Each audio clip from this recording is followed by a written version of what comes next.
الحمد لله الذي نور قلوبنا بنور الإيمان والفرقان سبحان الله وشرح صدورنا من مطارف العلوم الأحاديث والقرآن والصلاة والسلام على رسوله محمد وآله وصحبه الكرام أما بعد فقد قال الله تبارك وتعالى في القرآن المجيد والفرقان الحميد أعوذ بالله من الشيطان الرجيم بسم الله الرحمن الرحيم قل إن كنتم تحبون الله فاتبعوني يحببكم الله ويغفر لكم ذنوبكم والله غفور رحيم قال النبي صلى الله تعالى عليه وسلم لا يؤمن أحدكم حتى أكون أحب إليه من والده وولده والناس أجمعين سبحان الله قال النبي صلى الله تعالى عليه وسلم لا يؤمن أحدكم حتى يكون هواه تبعا لما جئت به أو كما قال عليه الصلاة والسلام صدق الله وصدق رسوله النبي الأمي الكريم ونحن على ذلك لمن الشاهدين والشاكرين والحمد لله رب العالمين ہوتا نہ تیرا نور اگر کچھ بھی نہ ہوتا جلوہ کر ہوتا نہ تیرا نور اگر کچھ بھی نہ ہوتا جلوہ کر تیرے سبب یہ سب کچھ بنا ہے صلی علی محمد محمد کی الفت جس دل میں نہیں ہے سمجھ لو کہ اس کی قسمت میں جنت نہیں ہے محمد کی غلامی دین حق کی شرط اول ہے اسی میں ہو گر خامی تو سب کچھ نامکمل ہے باغ میں جب میں گیا سب طوطیاں تھی خوشنما کہتی تھی نعت مصطفیٰ بلغ العلا بکمالہ سبحان اللہ اور قمریاں بھی تھی ذوق میں ڈالے ہوئے سر توق میں کہتی تھی اپنے شوق میں کشفت تجا بجمالہ سبحان اللہ اور بلبلیں بھی تھی سو بسو لے لے کر ایک ایک گل کی بو کرتی تھی باہم گفتگو حسنت جمیع خصالہ سبحان اللہ سن کر چڑیوں کے چہچہے بھلا انسان کیوں چپ رہے لازم ہے اس پر کہ یوں کہے صلو علیہ درشی پڑھ لیجئے اللہم صلی علی سیدنا و مولانا محمد وعلا آل سیدنا و مولانا محمد وبارک وسلم وصلی علیہ رب اشرح لي صدري ويسر لي أمري واحلل عقدة من لساني يفقهوا قولي سبحانك لا علم لنا إلا ما علمتنا إنك أنت العليم الحكيم سبحانك میزبان مکرم مختوم العلماء حضرت مولانا عبدالوحید صاحب دامت برکاتہم العالیہ، قاری ظفر اقبال صدیقی صاحب، معزز مہمانان گرامی، بزرگوں، عزیز دوستوں، دعوت و تبلیغ کی نسبت سے میرے محترم مکرم بھائی حضرت مولانا عبدالوحید صاحب نے مجھے حکم فرمایا، ان کی دعوت صالحہ پر آپ حضرات کی سے ہم کلام ہونے کے لیے حاضر ہوا۔ سچی بات یہ ہے، آپ مجھے اچھی طریقے سے جانتے ہیں، بہت سارے میرے ہاں جمعہ پڑھنے آتے ہیں۔ میں اس نیت سے آیا تھا اور یہ چاہ رہا تھا کہ مہمانوں کو ہی سنا جائے، میں تو میزبان ہوں، لیکن چونکہ مولانا ان کا حکم پڑا تو چند گزارشات آپ کی خدمت میں عرض کروں گا۔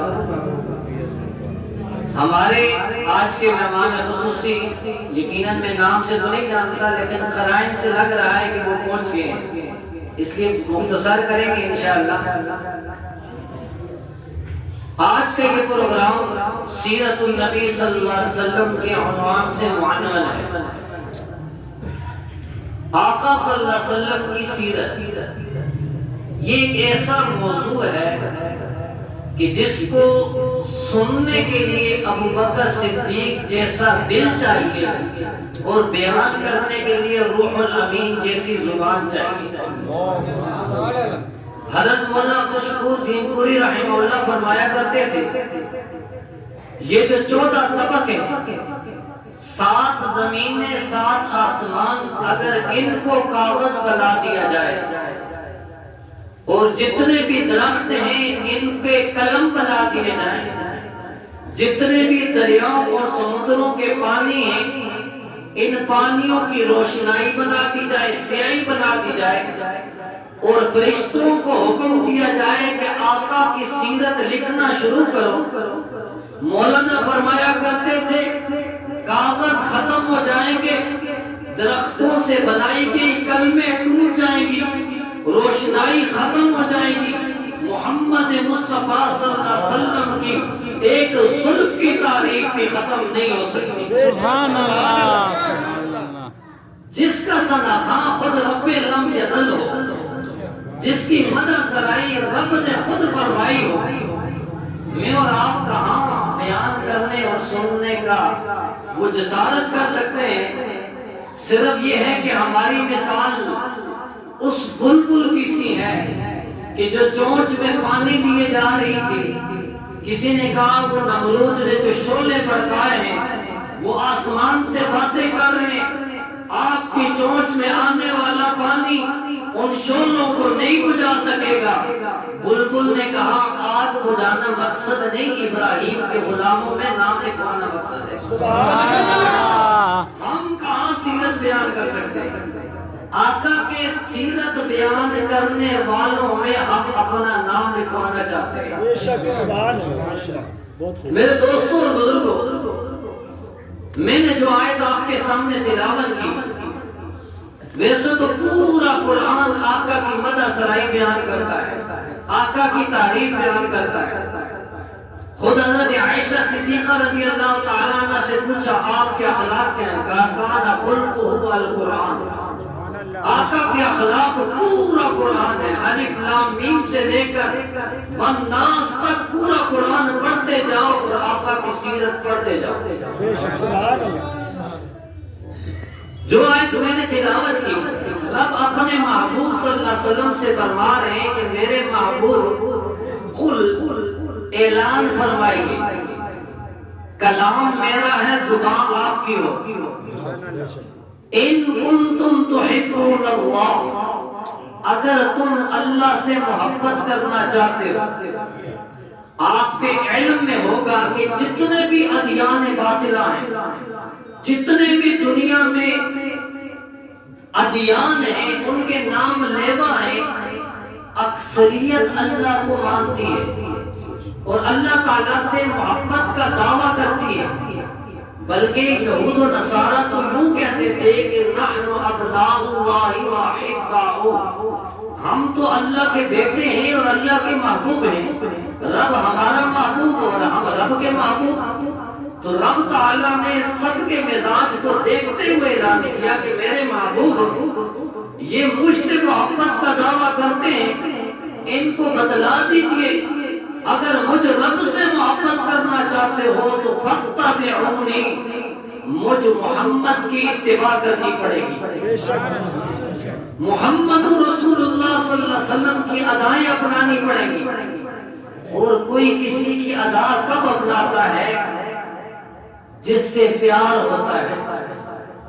آپ اس کی ادائیں اپنائیں گے نا جس سے محبت کرتے ہیں، جس سے محبت ہی نہ ہو آپ اس کی ادا کیوں اپنائیں گے؟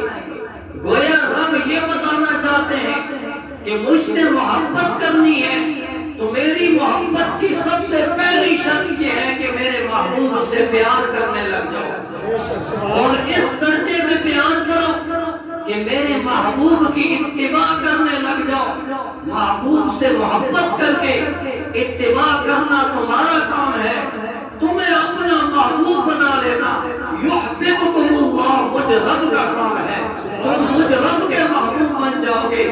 اور پھر یہیں پہ بس نہیں، یغفر لکم ذنوبکم، تم نے زندگی کے معاملے میں اپنے ماضی میں جتنی بھی غلطیاں کی ہوں گی، جتنی بھی کوتاہیاں کی ہوں گی، مجھ رب کے سامنے جب تم یہ عمل لے کے آؤ گے کہ تم میرے محبوب کی اتباع کرنے والے ہو، تمہاری سابقہ ساری خطاؤں پہ میں رب معافی کا کلم پھیر دوں گا، اس لیے کہ واللہ غفور رحیم، مجھے تو کہتے ہی غفور رحیم ہے، میں تو ہوئی معاف کرنے والا اور رحم کرنے والا۔ سبحان اللہ۔ میرے دوستوں اور بزرگوں، اب ہم میں سے بلکہ جتنے بھی مسلم امہ میں بسنے والے ہمارے مسلمان بھائی ہیں، ہر ایک کا دعویٰ یہ ہے کہ ہم اپنے آقا سے محبت کرنے والے ہیں۔ اگر آج کی زبان میں بولوں نا تو یوں ہوگا کہ ہم کہنے والے ہیں کہ ہم عاشق رسول ہیں۔ ہم کیا ہیں؟ عاشق رسول صلی اللہ علیہ وسلم۔ لیکن آقا سے محبت کا پیمانہ کیا ہے، معیار کیا ہے؟ وہ پیمانہ رکھ کے ہم سب کے عشق کو ناپے، کس کس کا عشق اس معیار پہ اترتا ہے اور کون کون اس معیار اور پیمانے کے مطابق سچا عاشق کہلاتا ہے، اور کون جمع پوچھی اور جو ہے زبانی جمع خرچ کرنے والا ہے۔ وہ پیمانہ اللہ کے نبی صلی اللہ علیہ وسلم نے خود دے دیا، فرمایا لا یؤمن احدکم، تم میں سے کوئی بھی اس وقت تک مومن نہیں ہو سکتا حتی اکون احب الیہ، یہاں تک کہ وہ مجھ سے اس درجے میں پیار کرے کہ ان اکون احب الیہ من والدہ وولدہ والناس اجمعین، کہ میں اس کے والدین سے، اس کی اولاد سے، اس کے کنبے قبیلے سے، حتیٰ کہ کائنات انسانی کے ہر فرد سے بڑھ کے جب مجھ سے محبت کرنے لگے گا تب وہ اپنی محبت میں سچا ہے۔ بے شک، سبحان اللہ۔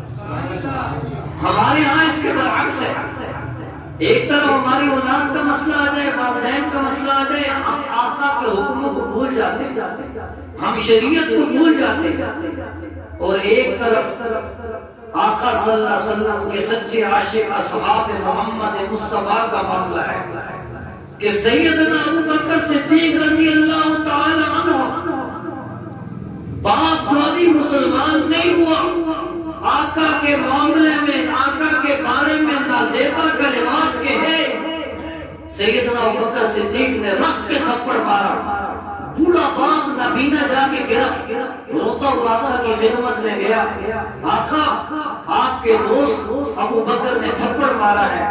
اللہ کے نبی صلی اللہ علیہ وسلم نے پوچھا ابو بکر بوڑھے باپ کو تھپڑ مار دیا اور وہ گر پڑا؟ ابو بکر صدیق نے فرمایا آقا اس نے آپ کی گستاخی کی، یہ تو میرے ہاتھ میں تلوار نہیں تھی، اگر میرے ہاتھ میں تلوار ہوتی تو میں اس کی گردن اڑا دیتا، اس لیے کہ آپ کی ذات پر ایسے لاکھوں باپ قربان۔ سبحان اللہ۔ اور یہی ابو بکر صدیق رضی اللہ تعالی عنہ غزوہ بدر میں ان کا بیٹا عبد الرحمن بن ابو بکر دشمن کی طرف سے ابھی مسلمان نہیں ہوئے تھے، ابو جہل کی طرف سے لڑنے آئے اور جنگ کے اختتام پر کہنے لگے ابو جان 3 بار میری تلوار کے نیچے آپ آئے، یہ سوچ کے چھوڑ دیا کہ آپ میرے ابا ہیں۔ ابو بکر صدیق کہنے لگے بیٹا رب کعبہ کی قسم اگر ایک بار تو میری تلوار کے نیچے آ جاتا، یہ سوچ کے نہ چھوڑتا کہ تو میرا لخت جگر ہے، بلکہ تیری گردن پہ یہ سوچ کے تلوار چلا دیتا کہ تو محمد رسول اللہ صلی اللہ علیہ وسلم کا دشمن ہے۔ سبحان اللہ۔ اور یہی ابو بکر صدیق جب آقا صلی اللہ علیہ وسلم کو مارا جا رہا تھا تو آکے اعلان کیا تھا اتقتلون رجلا ان یقول ربی اللہ، کیا یہ جرم ہے کہ وہ ربی اللہ کا نعرہ لگا رہے ہیں اس لیے مار رہے ہو؟ تو سنو ابو بکر بھی یہی جرم کرتا ہے۔ انہوں نے آقا کو چھوڑ کے ابو بکر صدیق کو مارا، اتنا مارا کہ ابو بکر صدیق رضی اللہ تعالی عنہ بے ہوش ہو گئے۔ ہوش میں جب آئے تو ماں دودھ کا گلاس لے کے سرانے کھڑی ہے، رو رہی ہے بیٹا تیرے زخم دیکھے نہیں جاتے، تیری بے قراری دیکھی نہیں جاتی، یہ دوائی لیں یہ دودھ پیئیں۔ ابو بکر صدیق کہتے ہیں پہلے بتلاؤ میرے آقا کا کیا حال ہے، مجھے چھوڑو۔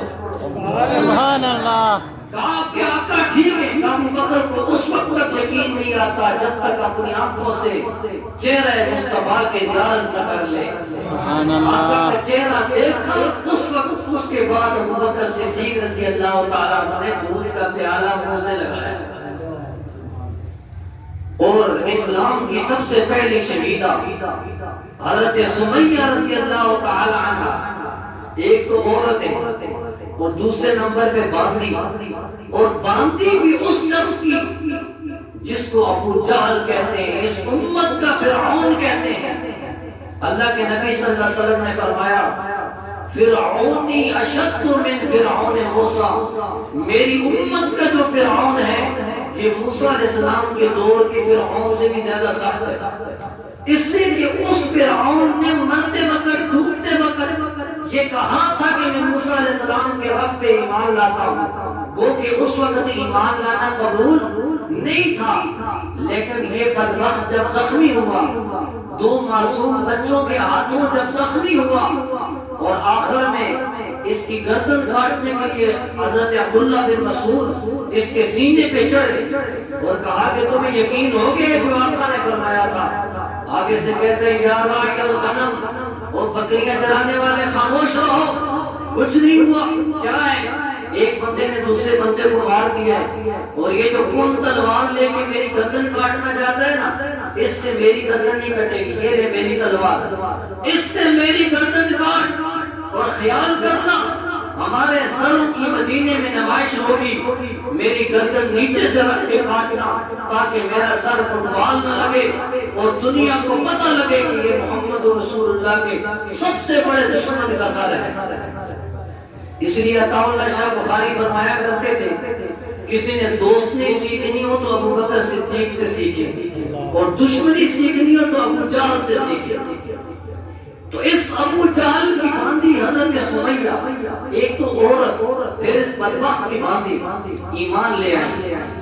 اب ابو جہل نے کہا نہیں چھوڑوں گا، یا آقا کو چھوڑو یا جان کی آخر نہیں۔ انہوں نے کہا جو مرضی کر لو۔ اس بدبخت نے حضرت سمیہ کی ٹانگیں باندھی، ایک ٹانگ ایک اونٹ کے ساتھ، دوسری ٹانگ دوسرے اونٹ کے ساتھ، اور دونوں اونٹ مخالف سے کھڑے کیے اور پوچھنے لگا، آنکھوں میں آنکھیں ڈال گئی، اب ایمان بچاؤ گی یا جان؟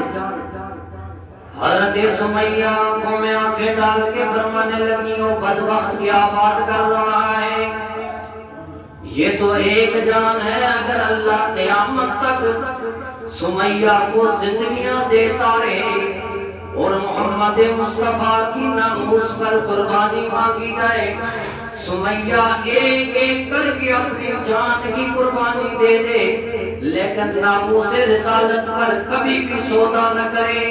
سبحان اللہ۔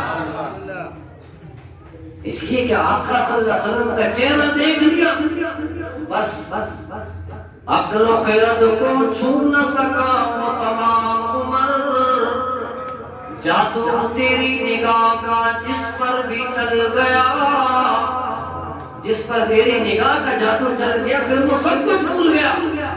کہ حضرت خبیب رضی اللہ تعالیٰ عنہ کو دشمن نے پکڑا اور بالکل پھانسی کے پھندے پہ لے کہنے لگے آخری خواہش بتاؤ۔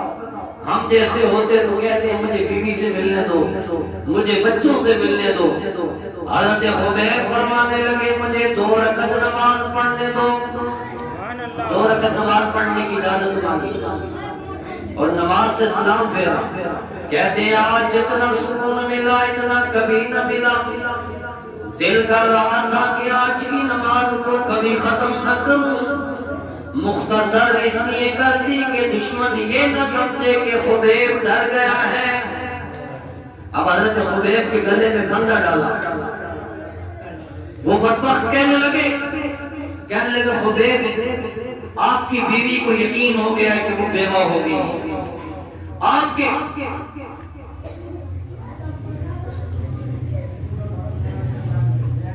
اچھا یہ آپ کے لیے جیسے مولانا جسمانی خوراک کا انتظام کر رہے ہیں، روحانی خوراک کا جس طرح انتظام ہے کہ آپ کو روحانی غذا ملتی رہے، اسی طرح ساتھ جسمانی غذا بھی ملتی رہے۔ انسان ہے جہاں اللہ اور اس کے رسول کا تذکرہ ہو رہا ہو وہاں سکینہ نازل ہوتی ہے، سکون آتا ہے تو نیند بھی آ سکتی ہے۔ بچہ کبھی کھیلتے ہوئے نہیں سوتا لیکن ماں کی گود میں جیسے آ کے لیٹتا ہے تو فوراً سو جاتا ہے۔ تو مسجد کا ماحول اور دینی محفل تو ہو سکتا ہے، بتقاضۂ بشریت نیند آ سکتی ہے، اس لیے آپ حضرات کو چائے پلائی جا رہی ہے لیکن توجہ میری طرف رہے کیونکہ تقریر خطیب سے سامعین کراتے ہیں اور آپ حضرات کی توجہ نہ، یہ میرا پیٹرول ہے، آپ توجہ رکھیں گے سمجھو میرے اندر پیٹرول آ رہا ہے، گاڑی چل رہی ہے، آپ کی توجہ گئی اور میں بھی انشاءاللہ پھر اسلامک سینٹر میں فقیہ تقریر سناؤں گا، تو توجہ رہے انشاءاللہ۔ اور یہ تقسیم کرنے والے نا خاص طور پہ بزرگوں کا خیال رکھیں اور پہنچائیں۔ اللہم صلی اللہ علیہ وسلم۔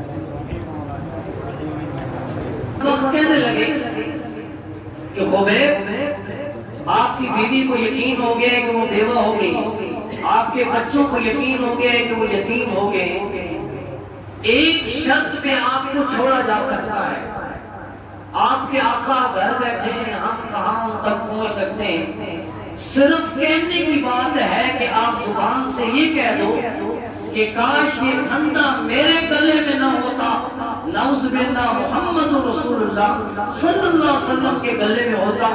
اتنے الفاظ کہہ دینا آپ کا کام ہے، ہم وعدہ کرتے ہیں ہم آپ کو چھوڑ دیں۔ اب جان بچانے کے لیے شرعاً اجازت ہے، علماء بیٹھے ہیں، رخصت ہے کہ آپ کلمہ کفر دل میں ایمان ہو آپ کلمہ کفر کہہ سکتے ہیں، حضرت خبیب کہہ سکتے ہیں، ایمان میں کوئی فرق نہ آتا، لیکن حضرت خبیب فرمانے لگے او بدبختوں کیسی بات کر بیٹھے ہو، تم یہ کہتے ہو کہ میں یہ کہوں یہ پھندا میری گردن سے نکل کے آقا کی گردن میں جائے، رب کعبہ کی قسم میں ایک لمبے کے لیے بھی نہیں چاہوں گا کہ یہ پھندا میرے گلے سے نکلے اور آقا کے گھر بیٹھے ایڑی میں کانٹا بھی چبھے۔ سبحان اللہ۔ میرے دوستوں اور بزرگوں یہ ہے اپنی جان سے زیادہ آپ صلی اللہ علیہ وسلم سے محبت۔ ایک اور واقعہ سناتا ہوں آپ پہ ایمان تازہ کرنے میں، لیکن توجہ، ایک صحابی ہے حضرت حبیب بن زید الانصاری رضی اللہ تعالی عنہ، غیر معروف صحابی ہے، وہ ساروں نے نام بھی نہیں سنا ہوگا۔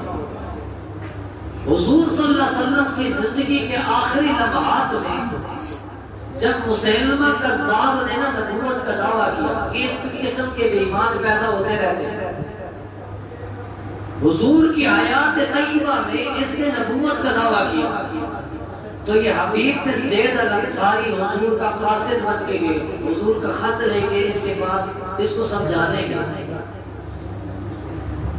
اس بے ایمان نے حضور کے خط کو پھاڑا اور اس کے بعد حبیب بن زید الانصاری سے کہنے لگا کہ آپ مجھے نبی مانتے ہیں؟ کہا نہیں، آپ تو جھوٹے ہو، بے ایمان ہو، میں نہیں مانتا آپ کو نبی۔ کہا محمد رسول اللہ صلی اللہ علیہ وسلم کو مانتے ہو؟ کہا وہ تو میرے آقا ہے، مولا ہے۔ اس نے کہا اس کا دایاں ہاتھ کاٹ دو۔ حبیب بن زید الانصاری کا دایاں ہاتھ کٹوا دیا۔ پھر اس نے یہی کوشچن پوچھا کہ مجھے نبی مانتے ہو؟ نہیں مانتا۔ حضور صلی اللہ علیہ وسلم کو مانتے ہو؟ بالکل مانتا ہوں۔ کہا ان کا بایاں ہاتھ کاٹ دو۔ پھر یہی کوشچن، یہی عنصر، خالی دایاں پاؤں کاٹ دو۔ پھر اس نے یہی سوال اور یہی جواب اس کو ملا تو کہا جی بایاں پاؤں کاٹ دو، معذور کر دیا مکمل۔ پھر اس نے یہی سوال پوچھا، حبیب بن زید الانصاری نے جب یہی جواب دیا تو اس نے کہا اس کی زبان کاٹ دو۔ اور پھر اس کا غصہ بے ایمان کا ٹھنڈا نہ ہوا اور اس نے کہا کہ اس کے زندہ جسم سے کھال اتار۔ چنانچہ ان کے زندہ جسم سے کھال اتاری گئی۔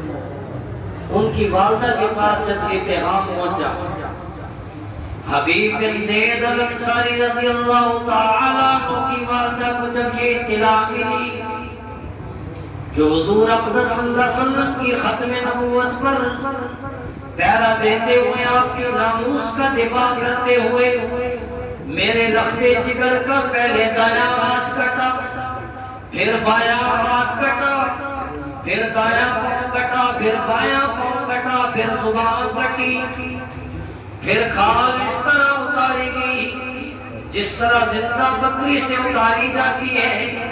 سجدے میں گر کے فرمانے لگی ھذا الیوم الذی ارضعتہ، میں نے اسی دن کے لیے اس کو دودھ پلایا تھا۔ سبحان اللہ، اسی دن کے لیے میں نے دودھ پلایا تھا کہ آقا صلی اللہ علیہ وسلم کے ناموس پہ کٹ مرے، اسی دن کے لیے میں نے اس کو دودھ پلایا تھا۔